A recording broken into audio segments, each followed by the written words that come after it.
بسم اللہ الرحمن الرحیم الحمد للہ رب العالمین۔ میرے بھائیو دوستو، حضرت ابو ہریرہ رضی اللہ تعالیٰ عنہ روایت کرتے ہیں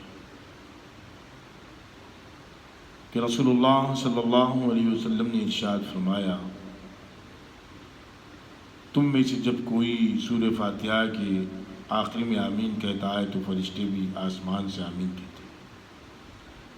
اگر تمہاری آمین اور فرشتوں کی آمین مل جائے تو اللہ پاک پچھلے تمام گناہوں کو معاف فرما دیتے ہیں۔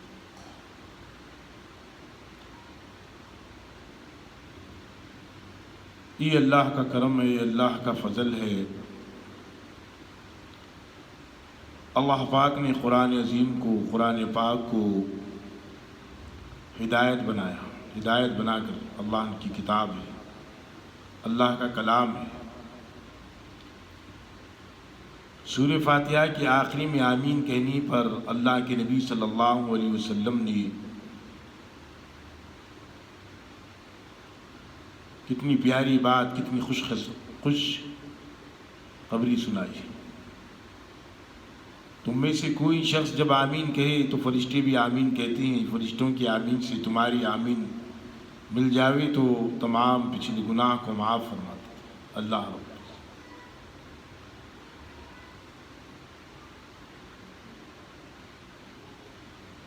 اللہ کی رحمت ہر وقت میں بندوں کی گناہوں کو معاف کرنے کے لیے تیار ہے،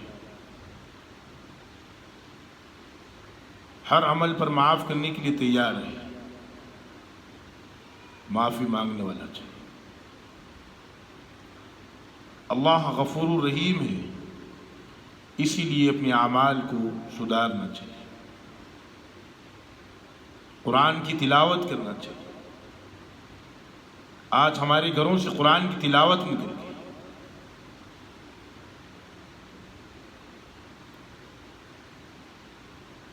قرآن اللہ کا کلام ہے، قرآن سے برکتیں ہیں، قرآن نے پوری زندگی کو بیان کر دیا۔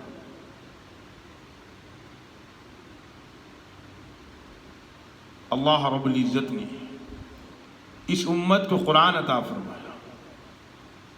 اللہ کے نبی صلی اللہ علیہ وسلم نے فرمایا، حدیث میں آتا کہ امت دنیا میں سب سے آخری میں آئی لیکن سب سے پہلے جنت میں جائے گی۔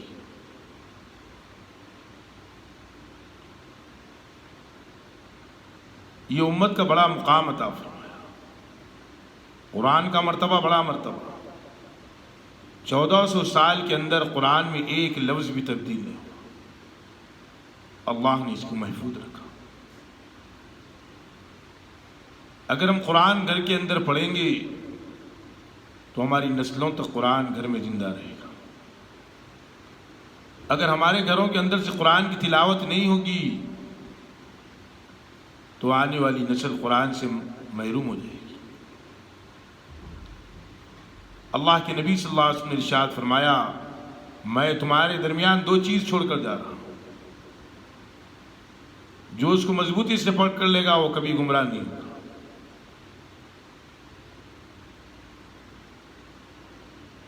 ایک قرآن اللہ کا کلام، دوسرا اللہ کی صلی اللہ علیہ وسلم کی سنت اور حدیث۔ یہ دو چیزوں کو پکڑ لو، کبھی گمراہ نہیں ہوگا۔ حالات کچھ بھی آ جائے، ایمان والا قرآن حدیث پر جمے ہوا رہنا چاہیے۔ اللہ کے نبی صلی اللہ علیہ وسلم نے جو طریقے بتائے اس پر جمے ہوا رہنا چاہیے، قرآن نے جو حکم دیا اس کو کرنا چاہیے۔ جیسے قرآن نے حکم دیا والدین کے ساتھ میں حسن سلوک کا، والدین کے ساتھ میں حسن سلوک کرنا چاہیے۔ جیسے قرآن میں حکم دیا کہ نماز کو قائم کرو، نماز کو قائم کرنا نبی پاک صلی اللہ علیہ وسلم کے طریقوں، اللہ کے نبی صلی اللہ علیہ وسلم نے پورا طریقہ نماز کو قائم کرنے کا بتا دیا، وضو کا طریقہ بتایا، نماز قائم کرنے کا طریقہ بتایا، تکبیر سے لے کے سلام پھیرنے تک اللہ کے نبی صلی اللہ علیہ وسلم نے نماز کے پورے طریقے مکمل طور پر بتایا۔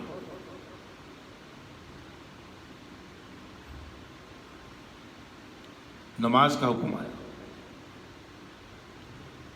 شراب حرام کر دی گئی، قرآن نے جو فرمایا تو شراب سے آدمی رک جانا چاہیے۔ رمضان المبارک کے روزے فرض کیے گئے، اللہ کے نبی صلی اللہ علیہ وسلم نے طریقہ بتایا. امت کو اللہ کے نبی صلی اللہ علیہ وسلم نے ہر طریقہ بتایا.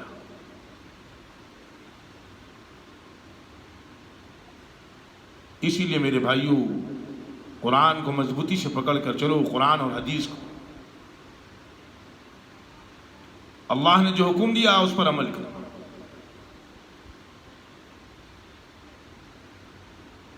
زنا سے بچنے کا حکم دیا، اس سے بچنا.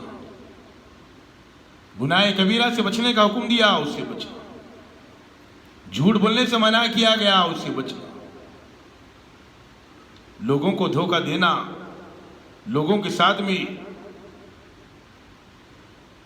اچھی اخلاق سے پیش آنا. اللہ کے نبی صلی اللہ علیہ وسلم کے اخلاق کو اٹھا کر دیکھ لو، اتنے پیارے اخلاق کہ آپ صلی اللہ علیہ وسلم نے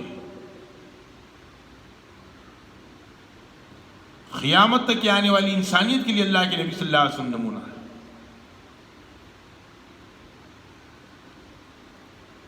جو آدمی قرآن اور حدیث کو پکڑے گا کبھی گمراہ نہیں ہوگا. اپنی زندگی کو اس کے عمل پر لاؤ، حدیث کے طریقوں پر، اللہ کے حکموں پر. کتنے بھی بڑے حالات آ جاؤ، آدمی قرآن اور حدیث کو پکڑ کر چلے گا. حالات تو دنیا میں آتے رہتے، دنیا تو کروٹ لیتے رہتی. کبھی دنیا میں خوشحالی آتی، کبھی دنیا کے اندر تنگی آتی. یہ تو آتے رہے گی قیامت تک. ان دنوں کے اندر کس طریقے سے رہنا نبی پاک صلی اللہ علیہ وسلم نے پوری امت کو سکھا دیا، قرآن نے بتا دیا. اسی لیے گھروں کے اندر قرآن پڑھنے کا ماحول بناؤ.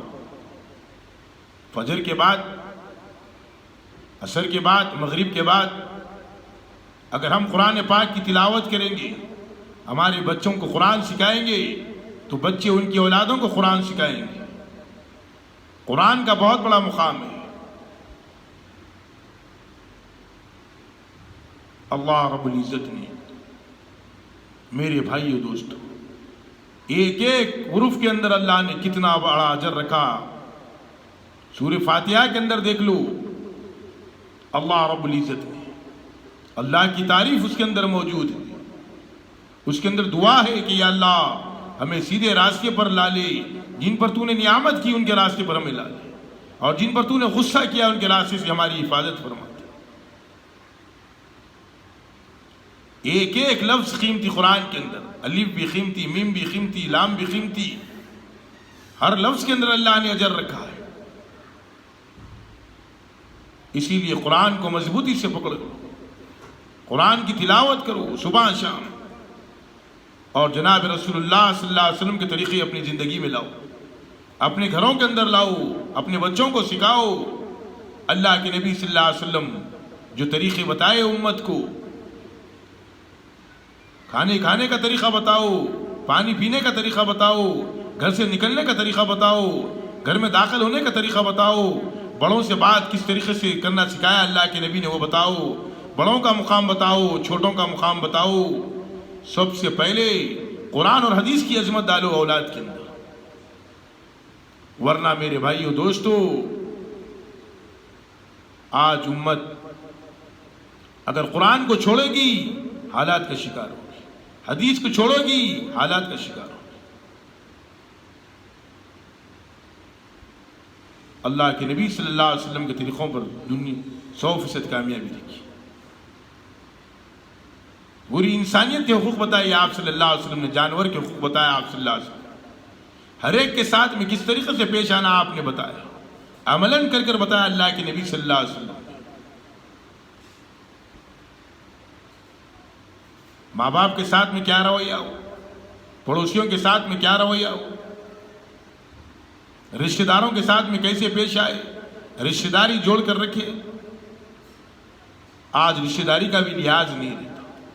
تھوڑی سی بات پر آپس میں لڑتے، کوئی لڑنے کی بات بھی نہ ہوتی تو آپس میں جھگڑتے.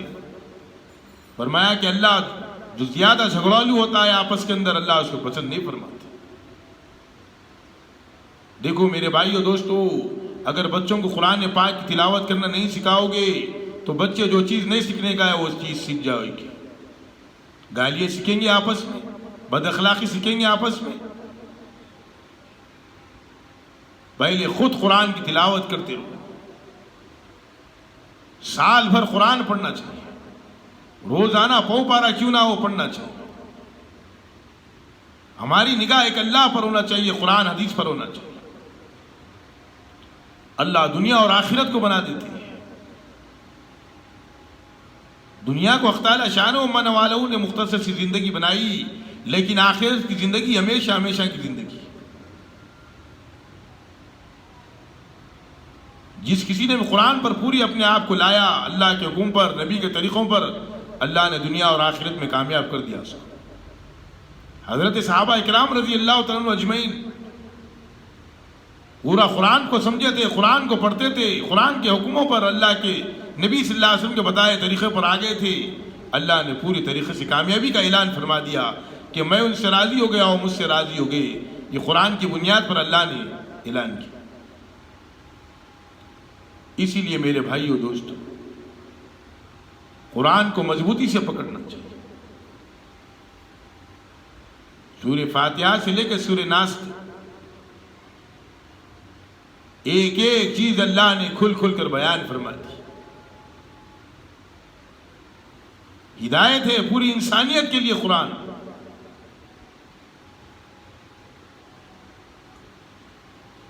لیکن افسوس